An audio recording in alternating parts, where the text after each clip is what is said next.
Começando o Ana Maria Hatz em Família dessa sexta-feira, primeira sexta-feira de junho, dia 4/6. Nós já temos metade do ano que está voando, apesar do governo provisório, apesar da pandemia, apesar das vacinas estarem ainda claudicando, não é?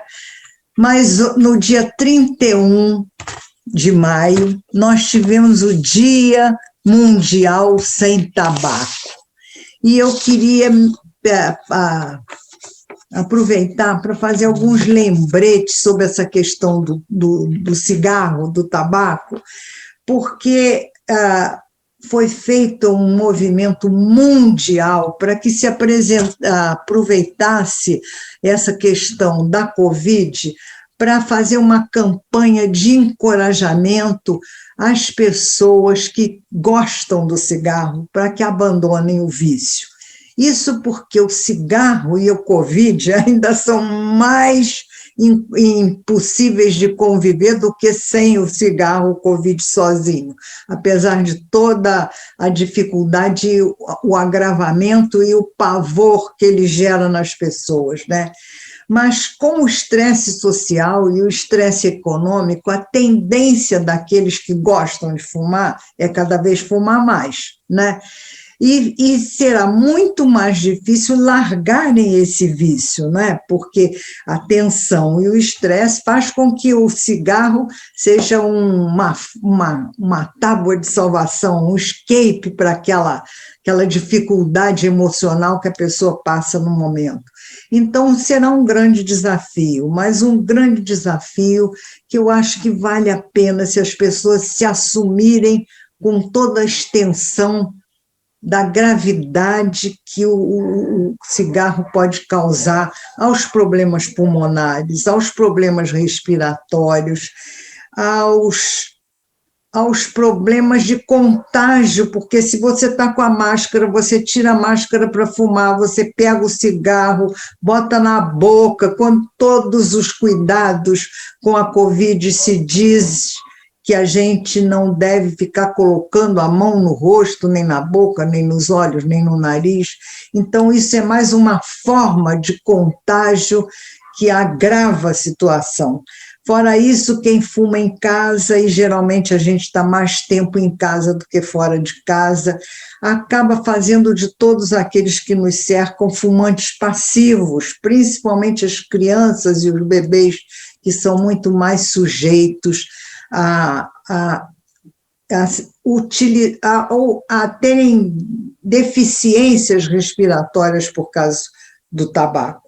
Então, gente, eu acho que se a gente puder, aqueles que infelizmente ainda têm esse vício e esse hábito, não é, do cigarro, se puderem usar essa questão da Covid e essa campanha mundial para tentar abandonar o vício. Eu sei que o momento é mais difícil ainda, mas eu acho que vale a pena, porque a gente, com o Covid, ainda tem duplamente ou triplamente um perigo maior quando fuma, né? Então, deixo isso aqui para vocês.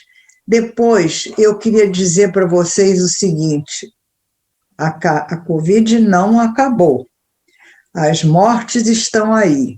No dia 28 passado, nós tínhamos 1.163 mortes aqui em Petrópolis, 269 pessoas internadas, com um tempo maior de internação e uma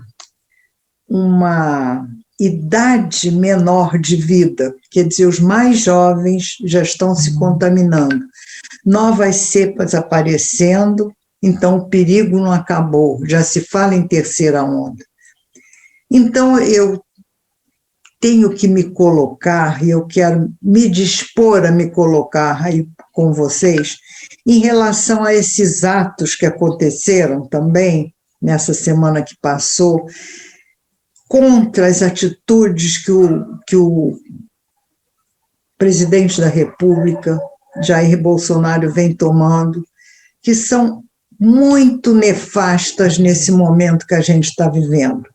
E está havendo uma dicotomia de atitudes, as pessoas pensando que tudo isso, tanto os atos manifestantes do fim de semana passado, contra o presidente, como o que o presidente fala contra as pessoas que tomam atitude frontosamente a favor da vacinação, contra essa cloroquina, contra o não uso de máscara, contra a forma de aglomeração, diz o presidente que são atos políticos, e não são atos políticos partidários, nem que visam a próxima eleição, nem que visam ser contra ou a favor quem está no governo no momento ou quem vai se candidatar nas próximas eleições.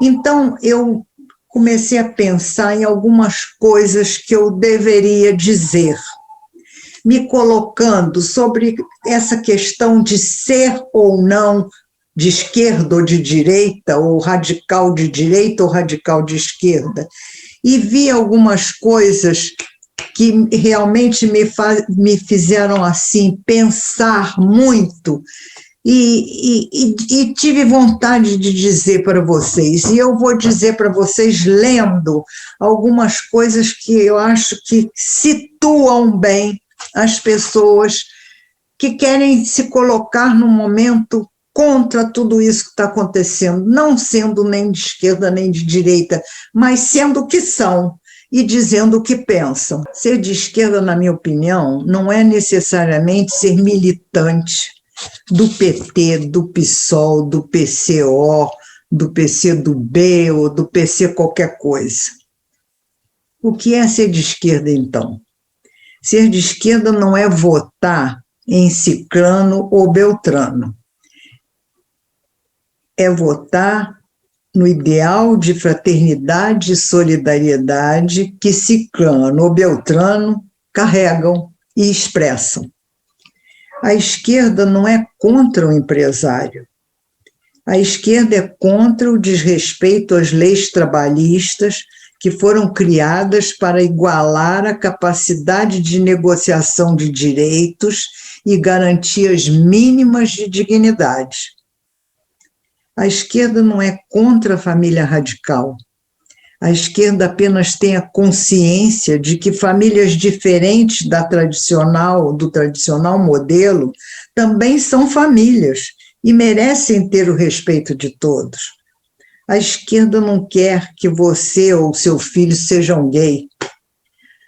Só quer que vocês respeitem aqueles que o são.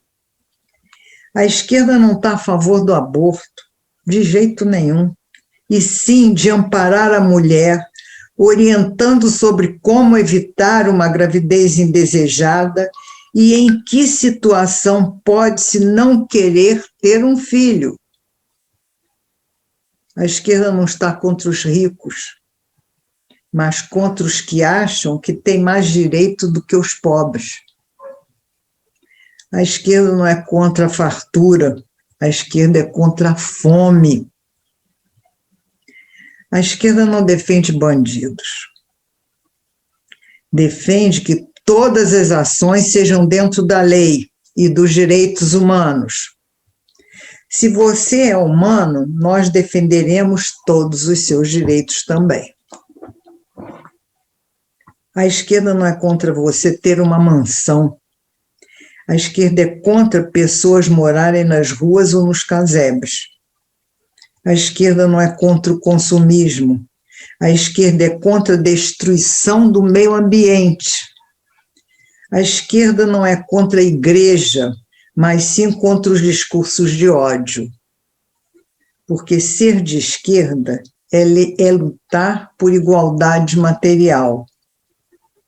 É lutar pelo direito das minorias, pelo direito dos negros, é lutar pelo direito das mulheres, é lutar pelo direito dos trabalhadores, é lutar pelo direito de respirar um ar puro, sem Covid.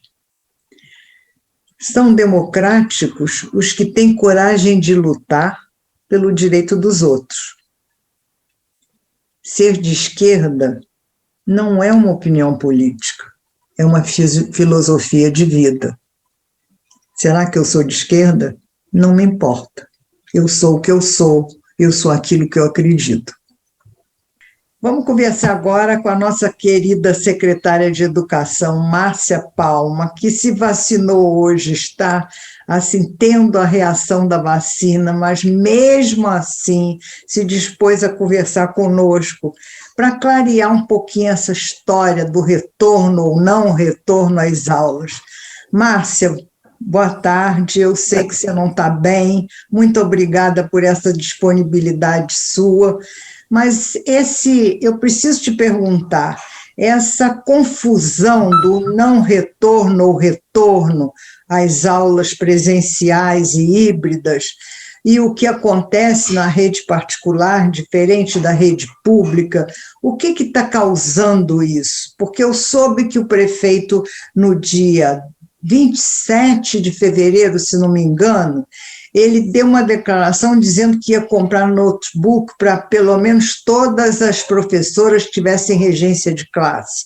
Depois essa ideia foi substituída pela possibilidade de doar R$ 3.000 para cada professor. Fala um pouquinho sobre tudo isso, Márcia. O que está acontecendo realmente? O liceu está funcionando, não está funcionando? Como é que é? Os sindicatos estão contra, entraram com a ação civil pública? Que confusão é essa? Bom, Ana, boa noite, né? Boa tarde, quer dizer. Boa tarde, querida. Em relação aos computadores, nós abrimos um processo, né? E o processo, ele está caminhando, todo o processo de licitação, tem uma morosidade, né? Ele demora um pouco mais, mas ele está caminhando, já saiu da Secretaria de Educação, então isso deve acontecer, acredito que talvez nos próximos meses.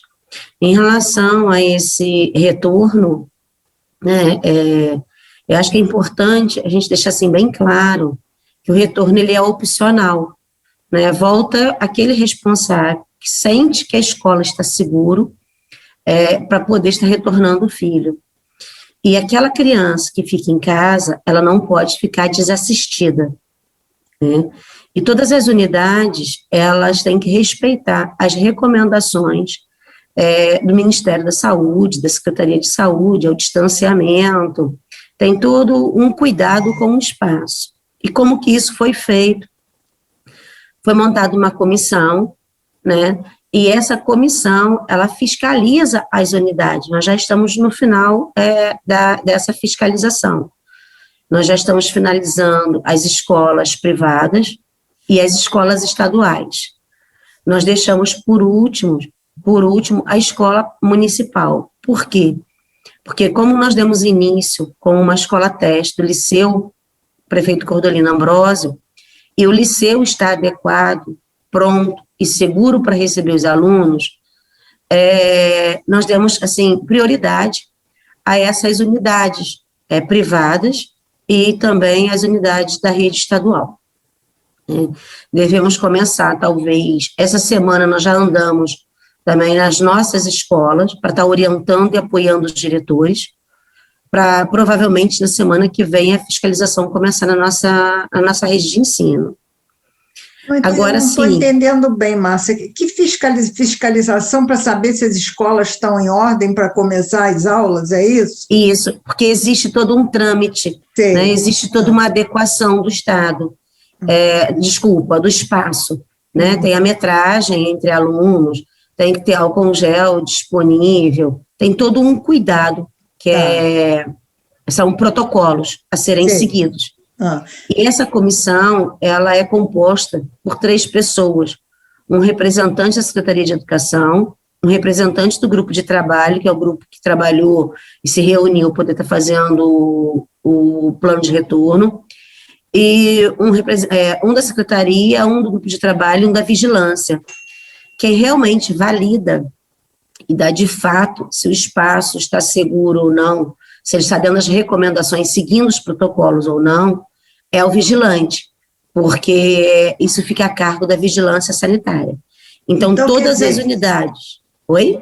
Então, ainda não começaram a funcionar porque essa fiscalização ainda não foi terminada, é isso? Não, elas já começaram. A escola que ela é vista, ela é avaliada e ela está apta a começar, ela recebe o selo seguro e ela pode começar, ela vai iniciar as aulas. Tem vários colégios privados que já começaram.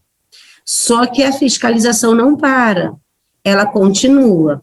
Né? Nós voltamos ao espaço para saber que, mesmo depois de ter recebido o selo, se ele continua seguindo o protocolo, ou se recebemos algum tipo de denúncia. Ou se foi relaxada aquele protocolo, isso, né? Isso. Entendeu? Então assim, mas quer dizer, ainda não terminamos. Mas aí, então, não vai terminar nunca, vai ser contínua essa fiscalização, é isso? Acaba a primeira fiscalização, para ver se o espaço está apto a receber os alunos e receber o selo seguro. Aí depois continua a fiscalização para poder ver se as escolas estão dando continuidade às orientações. E também se algum responsável, alguma pessoa tiver dúvida, pode entrar em contato com a equipe do Código de Postura, ou com a SSOP, ou com a Vigilância Sanitária, porque aí já vai ser com eles a fiscalização para ver se a denúncia ela é de procede ou não. Isso. Ô, Márcia, mas, por exemplo, o estudo híbrido vai acontecer nas escolas municipais, públicas? Ana, acho que nós temos que deixar assim, muito claro isso, que as pessoas estão confundindo, né, o que é o ensino híbrido. Isso. Né? Elas estão tendo um ensino simultâneo. E o que é o ensino simultâneo? O ensino simultâneo é a aula acontecendo, o professor dando a aula e a criança em casa acompanhando a aula. Isso não é um ensino híbrido. E o ensino híbrido, ele não é um conceito novo. Existe aproximadamente 6 tipos de ensino híbrido. Então, as pessoas estão confundindo muito, né? E o conceito do ensino híbrido não é novo. Para você ter uma ideia, nos países que foram atingidos na Segunda Guerra Mundial, eles lançaram mão do ensino híbrido na época. Tá. Então, não é nada novo, ele só não estava sendo usado porque não havia essa necessidade. Então, assim, as pessoas, quando elas falam que a escola não está preparada, elas estão confundindo o ensino, né, com a transmissão simultânea com o ensino híbrido. E a transmissão simultânea, as nossas escolas particulares se viram para resolver. Agora, a nossa rede pública tem dificuldades, né, Márcia? Justamente por causa da transmissão, né? Transmitir as aulas online precisa ter um equipamento especial, uma internet de qualidade, tanto na escola como na casa do aluno, né? A maioria dos alunos não tem. Como é que faz? Nós vamos usar o ensino híbrido. Nesse caso. Isso. Porque o que acontece? Nós temos que entender que o município de Petrópolis, ele tem um problema sério, que é o sinal de internet. Isso, que é péssimo. Nós temos bairros em Petrópolis que não tem sinal, você não consegue nem falar do celular. Isso. Então, como que eu vou trabalhar em ensino simultâneo, né? As pessoas estão falando muito isso, sendo que Petrópolis tem esse problema. Igual, por exemplo, ontem, a internet na Secretaria de Educação, ela é muito boa. Ontem, nós tivemos problemas com a internet no centro da cidade. E é como você falou, eu tenho alunos que não têm acesso a nenhum tipo de aparelho. Ou eu tenho um aparelho para 5 crianças. Né? Então, o que nós temos que ter cuidado realmente entender, né, o que é, de fato, o ensino híbrido, como que ele vai ser trabalhado, por isso que nós temos que ter um plano também por unidade, porque cada unidade tem a sua especificidade. tanto na situação de retorno, né, do quantitativo de alunos, quanto no que se diz respeito a como que vai ser trabalhado esse ensino híbrido. Eu não posso pegar uma escola, vou dar um exemplo, como eu sou daqui do distrito, né, como as pessoas falam, dos distritos, eu achava que era só aqui o nosso problema de internet. Eu tenho escola no centro que tem esse problema mais sério do que escola aqui no distrito. E isso não quer dizer que o aluno está no centro da cidade, que ele tem muito mais acesso do que um aluno da área rural. E isso não tem nada a ver, né? É um momento, assim, muito delicado, é um momento que requer muito estudo, mas nós estamos fazendo curso com os professores, nós estamos fazendo palestras, nós estamos montando grupos menores, acho que de 15 em 15 dias tem encontro com os orientadores, porque são eles que passam, né, eles que fazem esse meio de comunicação entre a secretaria e as escolas, mas não é fácil, é um momento de 100% adaptação. Quer dizer que, então, a gente não tem ainda segurança do que vai ser em cada escola. Se vai ser ensino híbrido, se vai ser transmissão simultânea, cada uma vai se adequar à sua possibilidade, é isso? Na rede municipal, usaremos somente o ensino híbrido. Tá? A rede particular está usando essa transmissão simultânea, que as pessoas criticam a rede pública, falando que nós não temos condições. Realmente, nós não temos condições, mas nós não vamos estar trabalhando em ensino simultâneo. Então, vocês só vão usar o ensino híbrido? Isso. E o ensino híbrido é o quê? Metade na escola, metade em casa, é isso? Isso mesmo. Tá? Dividindo as turmas. Oi? Dividindo a turma. Dividindo a turma de acordo com a capacidade da turma, porque nós temos que respeitar a metragem. E aí, cada semana vai um grupo de alunos, é isso? Isso, nós vamos estar fazendo um rodízio. E está dando certo? Agora surgiu uma outra situação, que nós estávamos começando pelo liceu, quando foi esse final de semana, o Ministério da Saúde liberou a vacina para os professores que trabalham com as crianças menores, né? E nós já víamos, até estudando essa possibilidade, porque vários especialistas, vários médicos vinham falando que trabalhar com o menor seria o mais seguro. Aí nós começamos pelo liceu. O liceu, como foi o liceu primeiro, foi falado que ele não tinha estrutura, nós conseguimos provar que ele tinha todo o material, todo o EPI necessário. No primeiro dia, nós tivemos a presença de 11 alunos, mas depois a adesão dos alunos foi caindo, e a dos professores também. Nós tivemos, no final, somente eles entraram com atestado, alegando comorbidade. Tá. Os professores e os alunos também? Os alunos, nós acreditamos que talvez se desanimaram por poder chegar na escola e não ter o professor. Tá. E aí, então, parou o ensino no liceu? Sim, aí nós suspendemos o liceu, estamos montando um relatório, né, uma avaliação, e para poder depois sentar e ver como que isso vai continuar. Agora, com a vacinação dos professores, começa amanhã, né, a vacinação dos professores que trabalham com educação infantil. Então, vai começar amanhã. Nós temos que repensar nessa situação, porque esses professores que estão trabalhando no ensino médio, pelo que o Ministério da Saúde liberou, serão os últimos a serem vacinados. Então, quer dizer que o ensino deve começar pelos os pequenininhos, então, agora, tendo em vista... Na rede municipal, tá, Ana? Porque na rede privada foi feito um escalonamento diferente. A rede privada, ela começou na primeira semana com o terceiro ano e com o primeiro ano. Na segunda semana, o segundo ano do ensino médio e o segundo ano do fundamental, e assim por diante.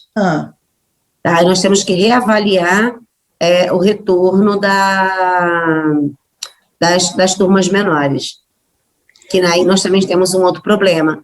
que também é a nossa maior carência, é onde nós temos a nossa maior carência de profissionais. Nós já temos um processo seletivo que já está sendo finalizado, já a administração, né, está entrando em contato com os funcionários, com os professores que foram selecionados para estarem começando a apresentar documento, exames, para estar suprindo algumas carências.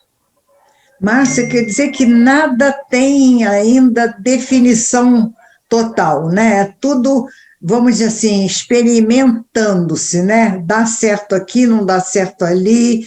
E aí vocês já pensaram na possibilidade de estender o ano letivo? Sei lá, não sei, porque... Na realidade, todo o movimento que nós fazemos em relação ao ano letivo, nós temos que ter o apoio, né, a autorização do Conselho Nacional de Educação ou do próprio Ministério da Educação. O município não tem essa autonomia e, além do mais, também tem que passar pelo Conselho Municipal de Educação. Até o momento, nós não vimos nada sendo publicado em relação a 2021. Em relação ao estado do Rio de Janeiro, Petrópolis é um dos poucos municípios que ainda não retornaram, né? Aqui nós estamos encontrando uma grande resistência. Eu sei que o momento é de insegurança, né? O momento é um momento delicado, mas nós temos que analisar, eu tenho que pensar em relação ao meu público, porque o meu público, ele está na rua, ele não está em casa, ele está deixando de ser assistido. Já existem dados, né, que comprovam que o número de abuso, de agressões em relação à criança, isso aumentou muito. Só muito. Que esse dado, essa informação, ela não chega na rapidez que ela deveria chegar, justamente porque a escola está fechada, né? Nós percebemos nos últimos meses que o número de crianças que morreram, que foram assassinadas, é um número absurdo. Talvez essas crianças, se a escola estivesse aberta, teria percebido alguma movimentação estranha. Eu quero deixar claro, Ana, que eu sou a favor da vacina e da vacina para todos, né? Só que eu também tenho que defender as minhas crianças e os meus alunos. Claro. E nós estamos vivendo um momento que ninguém nunca viveu, quer dizer, nós já vivemos parecido, mas como esse nós não vivemos em outra época.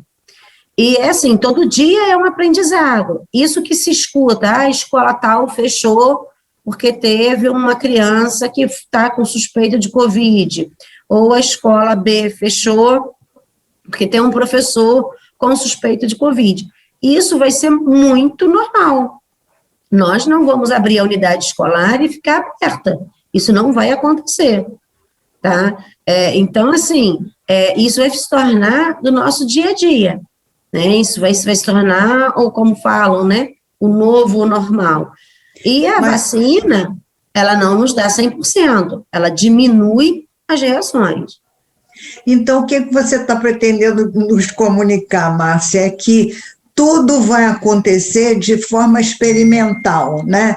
E que, mesmo assim, tem que abrir as escolas, porque não dá para ficar fechado toda a vida, né? Não, eu defendo muito a abertura das unidades em relação, pensando nos alunos, né? E o que eu quero colocar é que nós temos que começar. Exatamente. Nós temos que começar. E esse primeiro passo, ele vai ser difícil. E também vou te falar, o que as pessoas às vezes falam, o professor não está trabalhando. Ele está trabalhando muito mais do que ele sempre trabalhou. Tanto o professor quanto a equipe gestora. Eles estão se desdobrando, né? Então, assim, em momento algum, a educação, o professor deixou de lado, né? Nós tivemos um momento de preparação que foi no início do ano passado, de julho do ano passado, nós começamos com a plataforma para dar assistência a esses alunos.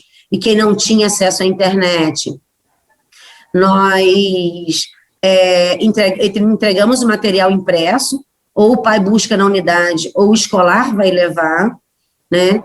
Então, assim, esse aluno não ficou, as nossas crianças não ficaram desassistidas.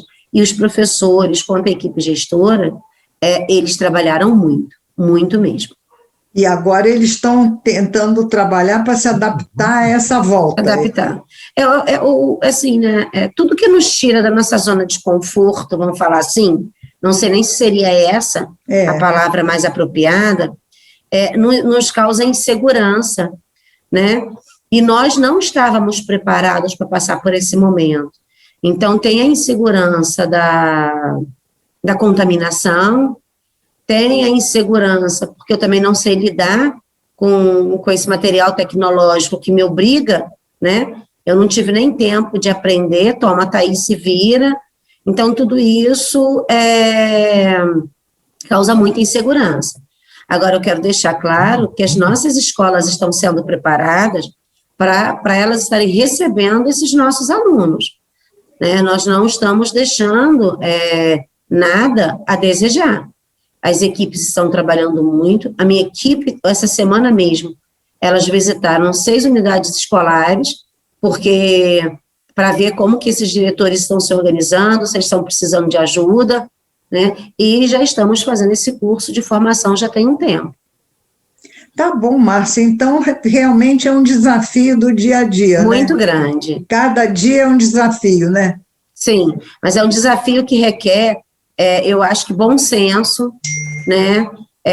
Equilíbrio e união, né? E também um pouco de calma, né, Márcia? Sim. Vai voltar, estamos voltando, mas não pode ser assim de repente, tem que se preparar para isso, né? Isso mesmo. A adaptação não vai ser fácil. E ela vai ser gradual, né? Vai chegar um tempo, um momento que as pessoas vão se sentir seguras e elas irão retornar.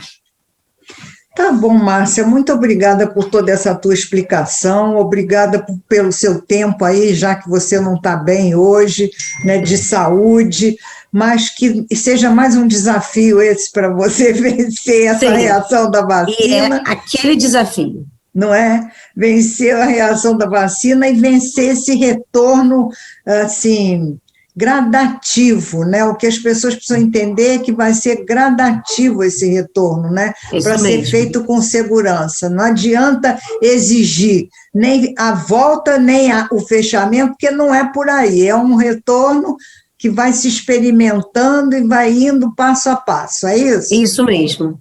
Tá bom, Márcia, muito obrigada, querida. Um grande abraço. Eu que te agradeço, Ana. Um abraço para você. Um abraço grande. Um beijo grande para você. Beijão.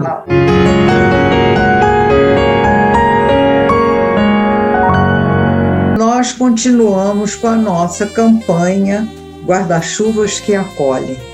Então, aqueles que tiverem seus guarda-chuvas velhos, em desuso, jogados por um canto, que não queiram mais, lembrem-se que a Josélia Contage dispôs-se a receber na sua casa, na rua 16 de março, 189, apartamento 903, todos aqueles guarda-chuvas que vocês não querem mais, para que a gente possa desmanchar e fazer aqueles sacos de dormir quentinhos e impermeáveis para aquelas pessoas que estão em situação de rua. Não deixem de nos ajudar, nós queremos continuar com a nossa campanha, tá bom? Muito obrigada.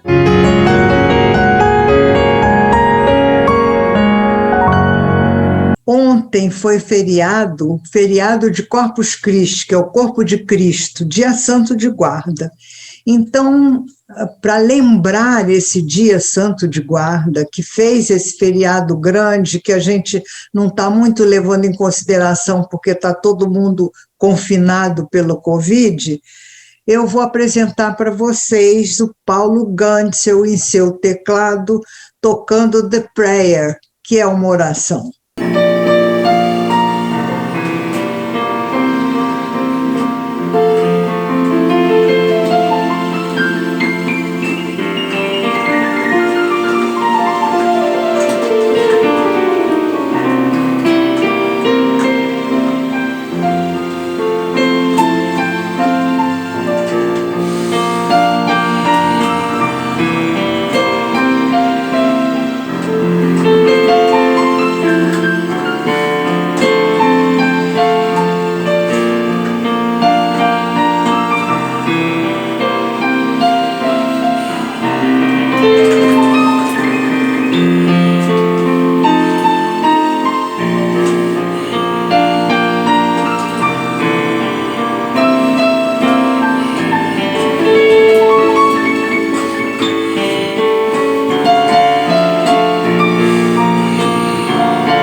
Nós estamos, nesse momento, com uma grande dificuldade de retomar toda a energia econômica e financeira que as cidades e o país precisa, ainda sob esse ano de pandemia que a gente não sabe quando vai terminar. E o empreendedorismo é uma forma que já era moderna, né, atualmente, e utilizada por várias pessoas que querem desenvolver o seu próprio negócio, e que com a pandemia se tornou uma necessidade mais potente e mais, vamos dizer, eloquente, né? Então, se formaram vários grupos de pessoas que empreendem e vários programas para ajudar aquelas pessoas que querem empreender. E um programa muito interessante é esse que eu vou mostrar para vocês agora, através do consultor Paulo Pato Villa, que é o consultor do programa Desafio Empreendedor, e da nossa psicóloga, que é aqui em Petrópolis, ela cuida dessa, vamos dizer, interação dos grupos que querem empreender. Então, vou começar conversando com o Paulo e dando já boas-vindas ao Paulo e à Sheila, por nos dedicar nesse momento explicando o desafio que é empreender nesse momento, não é? E o programa que eles fizeram. Paulo, muito prazer ter você aqui. Você podia nos dizer como é que vocês pensaram montar esse projeto ou esse programa? Boa noite, Ana. Boa noite a todos que estão nos ouvindo. Muito obrigado pelo espaço, pelo convite, né? Esse é um fantástico programa que ajuda tanta gente. Ana, você falou muito bem. É um momento muito importante para a economia, não só do Brasil como do mundo. É uma retomada para quem está empreendendo, é uma manutenção. E o programa Desafio Empreendedor, ele já está há 15 anos no mercado trabalhando o desenvolvimento das competências comportamentais empreendedoras de empresários que estão empreendendo e querem mais resultado para os seus negócios. E o que é preciso para você conseguir um resultado concreto, efetivo, quando você quer empreender? Bom, Ana, tem muitos fatores importantes, mas um fator fundamental é eu entender a minha parte comportamental. Como é que eu sou no momento de empreender? Algumas coisas eu sou muito bom, tanto que os empresários estão aí já há algum tempo, ou começaram a empreender, estão tendo algum tipo de resultado. Mas em algumas coisas nós precisamos fazer um autoajuste, entender algumas formas de funcionar e trabalhar isso para que esse comportamento fique mais adequado a obter melhores resultados. Então, como dizia Sócrates lá, há mais de 500 anos antes de Cristo, conhece-te a ti mesmo, né? E no empreendedorismo também não é diferente. Se eu não entender como eu me comporto, minhas chances são menores. Se eu me entendo e trabalho esses aspectos comportamentais, minhas chances aumentam muito. E nesse momento isso é muito importante. Quer dizer que esse preparo do empresário é muito definitivo para o êxito do negócio, né? Ou ele se coloca dentro do negócio e se coloca ele à frente do cliente, ou então o negócio não vai para frente, né? Claro, né? Não é isso? Com certeza. E para ele se colocar na frente do cliente, primeiro ele tem que entender muito bem quais são as necessidades desse cliente. E para isso ele tem que ter uma característica chamada busca de informações, né? Isso é uma competência do empreendedor, ele buscar informações do que efetivamente o cliente está demandando nesse momento. E as demandas, elas mudaram, né, nesse último ano, porque as pessoas se veem mais limitadas a se deslocar, se veem mais limitadas a estar em público, a comprar como compravam. Então, muitos empresários estão tendo que se reinventar. Muitos negócios estão tendo que se reinventar para poder dar conta dessa demanda. Então, entender essa nova necessidade de se reinventar para poder atender essa necessidade realmente é fundamental. Quer dizer, existe negócio bom e negócio ruim, ou existe empreendedor bom e empreendedor ruim, ou um momento bom e um momento ruim? Como é que é isso aí? É claro, assim, ótima pergunta, porque alguns negócios, eles alguns negócios sofreram mais com a pandemia, pessoas que estão trabalhando com eventos, músicos, etc., realmente eles sofreram mais, porque não tem como ficar ali próximo ao público, né? Então teve um envolvimento mais direto. Mas mesmo pessoas assim começaram a fazer lives, começaram a fazer grupos, etc. Alguns segmentos não sentiram tanto, o segmento da construção civil, o segmento de alimentação, farmácia, alguns ramos até cresceram. Mas como você trouxe na sua pergunta, a gente olha e vê nitidamente que mesmo negócios de mesmo segmento, de portes semelhantes, alguns deslancharam para cima e outros ficaram igual ou voltaram para trás. Então, será que é o negócio ou é o empreendedor que está à frente desse negócio, que soube se aproveitar a oportunidade? Então, Sheila, aí entra você, né? Quer dizer, com a psicologia para saber como é que a colocação mental e emocional do empreendedor é fundamental nessa história, né? Como é que ele age nesse novo normal agora?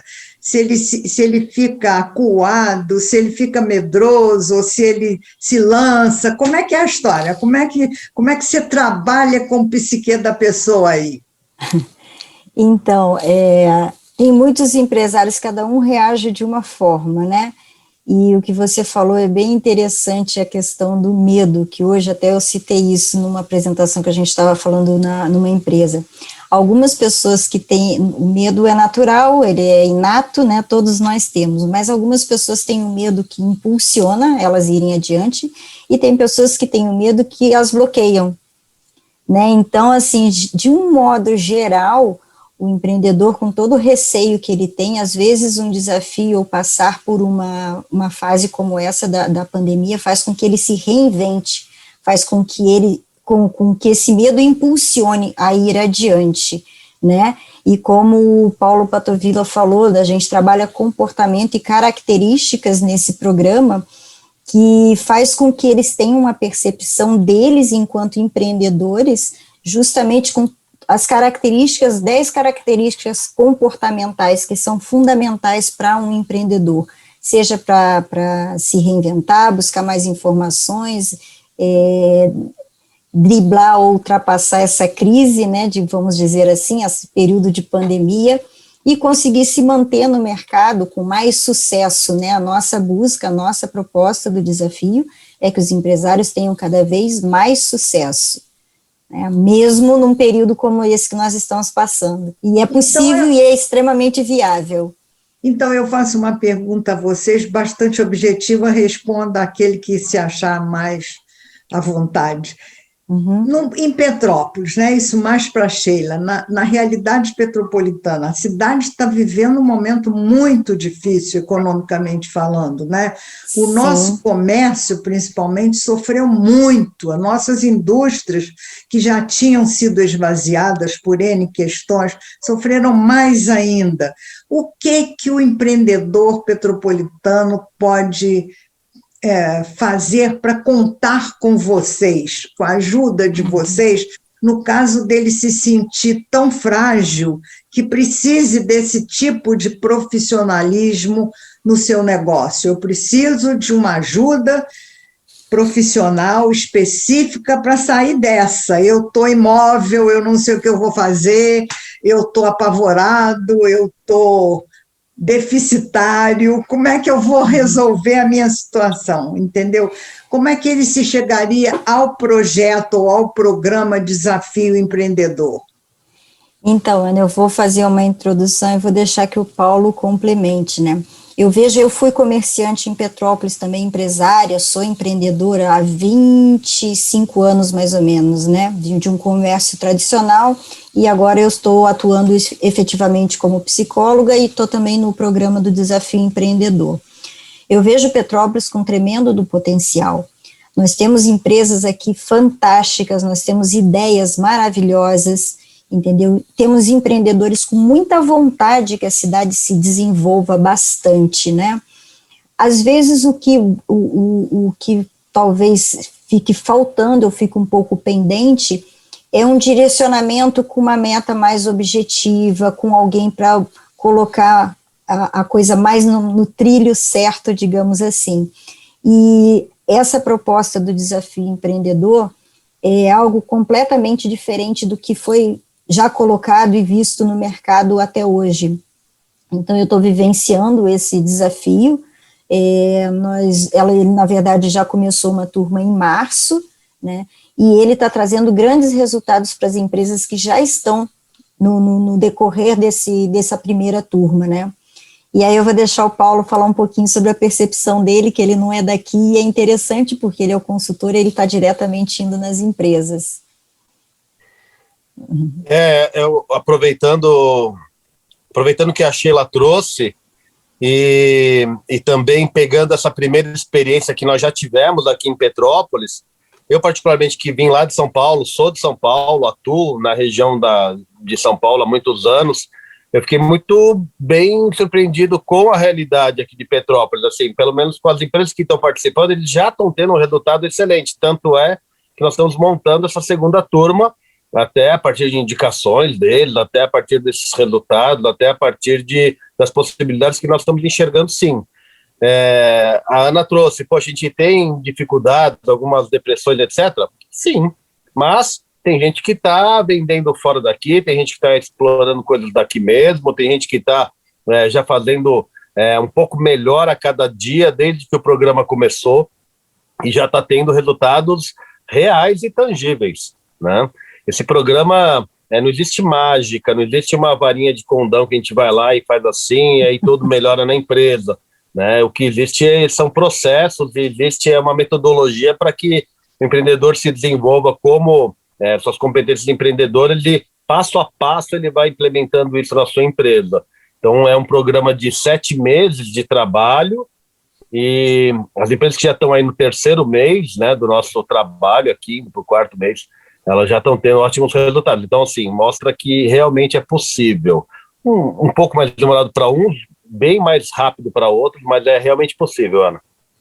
Então, e a pessoa pode entrar, por exemplo, vocês já estão com a segunda turma, né, em andamento aqui em Petrópolis? Não, nós estamos com a primeira turma em andamento. A primeira turma. E nós estamos, devido ao sucesso dessa primeira turma, começaram a surgir mais indicações e mais procuras. Então, nós tivemos que antecipar, dentro do nosso planejamento, né, Paulo? Tivemos que antecipar o início de uma segunda turma. E agora, que vai começar agora dia 28 de junho desse mês. Entendi. E a turma pode ter um número limitado de participantes ou não? Sim, nós temos em média de 16, me corrige se eu estiver errada, Paula, de 16 a 20 empresas? Nesse caso, nós, devido à pandemia, vamos limitar um número até menor do que isso. Provavelmente a gente vai ficar com 12, no máximo 14 empresas. E a gente acaba também indo conhecer o empreendedor que quer entrar, porque a gente precisa de empreendedores que realmente queiram trabalhar esses aspectos comportamentais em si na sua equipe. Então tem que ser aí uma coisa mútua. Nós, com a metodologia, com todos os inputs necessários, e o empreendedor querendo entrar nesse processo, entendendo que ele, ao entrar nesse processo, ele realmente pode ter um resultado incrível, mas ele tem que entrar, de verdade. E também, assim, como a gente trabalha uma empresa de cada segmento, né, então a gente também fica, às vezes entra uma, e vamos dizer, entrou uma marcenaria, outra que gostaria de ter entrado, vai ter que esperar um pouquinho, né, porque aquela que entrou a gente vai fazer realmente ter bastante diferença de resultado. Isso é uma coisa interessante que você colocou, quer dizer, cada uma num setor, numa turma, para vocês terem um resultado bastante diferenciado, né? Fantástico. Muito bom mesmo, gente. Eu desejo que vocês tenham todo sucesso aqui em Petrópolis, que seja absolutamente procurado e o resultado seja exitoso e palpável, né? Que a gente consiga ver. E como é que a gente faz, Sheila, se vou falar isso para você, porque é você que fica aqui, se as pessoas quiserem saber mais, você tem um contato aí que você pudesse deixar no ar para as pessoas? Temos, né, a gente faz questão de apresentar esse programa, né, nas empresas, para os sócios, para os proprietários, né, e a gente faz visitas para apresentar o que vem a ser a nossa metodologia e o nosso diferencial. Então, para quem quiser conhecer sobre esse trabalho, conhecer, dependendo da agenda, o Paulo Patovilla está em Petrópolis, assim como o outro facilitador, que é o Fernando Gameleira. E eu também, somos os 3 na equipe aqui nesse momento. O meu telefone de contato é 24, né, que eu sou daqui, 99268 1295. Basta me mandar um WhatsApp, me ligar, e eu agendo uma visita para que nós, que a gente vá até aqui a empresa para explicar o que vem a ser essa metodologia. Então, repete seu telefone. Vou repetir, é prefixo 24 99268 1295. Podem me ligar à vontade, podem perguntar o que tiverem de dúvida, como que é que a gente faz questão de ir na empresa fazer a visita e a apresentação do programa. Tá bom, muito obrigada pela disponibilidade de vocês em explicar bem o programa, o projeto, e eu desejo que vocês tenham maior êxito, porque isso é bom, muito bom para Petrópolis, né? Isso me interessa de perto, não é? É o desenvolvimento da cidade, não é? Muito obrigada, Paula, muito obrigada por você se dispor a dar essa assessoria aqui na Serra, né? Imagina, muito obrigada, eu agradeço. beijo. Parabéns novamente pelo seu programa, muito obrigado pelo espaço e parabéns por estar tão envolvida em querer realmente uma região aqui, uma Petrópolis melhor, né? E o empreendedorismo com certeza gera novos empregos, comprovadamente é o empreendedorismo que faz o mecanismo girar. Então, você sendo também uma precursora do empreendedorismo, eu já agradeço de antemão e parabenizo pelo ótimo trabalho. Muito e quem obrigada, quiser conhecer Paulo. um pouco mais, o site Desafio Empreendedor, ele vai ver que nós estamos em 17 estados do Brasil, nos Estados Unidos. É um programa que cresceu muito devido aos ótimos resultados. Entra lá no site Desafio Empreendedor, você vai entender um pouco melhor também. Tá bom, muito obrigada, Sheila, muito obrigada, Paulo, sucesso para vocês. Muito obrigada também. Muito obrigado. Estamos à vontade, quem quiser, inclusive, conhecer o Paulo pessoalmente, ele está aqui em Petrópolis essa semana. É verdade. Obrigada, Ana. Tá. Tchau. Obrigado, até logo. Tchau, obrigada. Eu quero mostrar para vocês outra coisa, agora que o programa já está mais ou menos terminando. É um pensamento do Dalai Lama que diz assim: não se esqueça de olhar em 6 direções todos os dias. Então, vou dizer as direções como ele diz. Para frente, para saber onde você está indo e planejar com antecedência. Para trás, para lembrar de onde você veio e evitar os erros do passado. Para baixo, para se certificar de que você não está pisando em outras pessoas e causando sua ruína ao longo do caminho.